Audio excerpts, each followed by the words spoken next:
Here we are with Musclewood, and I was just on a hike with my dog and Bede, and we come to a new park today, and I just saw this striking tree, and I just decided to pull out my phone and just admire and marvel at it and just share on YouTube this striking tree. This is Musclewood. So this is Carpinus caroliniana, and it's an understory tree, not going to be growing more than 30 feet. You see the taller trees, these hickories and these tulip trees are the canopy trees, but this fills a niche.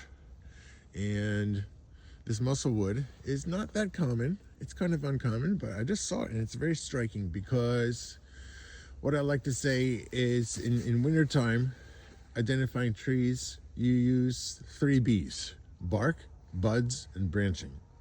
So we can look right away, and if you see that there's one thing, that key characteristic, one distinguishing feature of the tree that gives it away, then you can identify it easily. That's how I learned a lot, every single tree in New Hampshire when I went to college, graduate school. So this has furrowed bark. Deeply grooved bark is called furrowed bark right there. And it's alternate branching, so you can see the branching pattern. They are staggered, so they are alternate. And it's an understory tree, so that bark right there is a dead giveaway that it's musclewood. And it's very hard wood, very dense. And another thing I'd want to point out to you is that there's a basal scar here. So if you see some type of damage on the base of a tree, that's called a basal scar. And this is a basal scar showing that there's a buck rub that was doing some damage to this tree a long time ago. So there's different reasons for basal scars, and sometimes it's machinery, logging equipment, or something else that causes that damage to the base of the tree.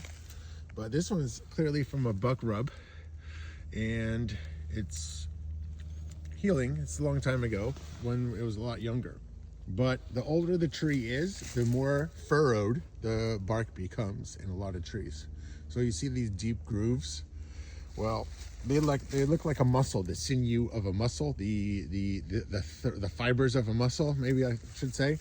So that's kind of why it's called musclewood. Or blue beech is another word for it too, blue beech. Not to be confused with ironwood, hop hornbeam, Ostraya virginiana. That's a different tree, but this is musclewood, Carpinus caroliniana. All right, thanks for watching.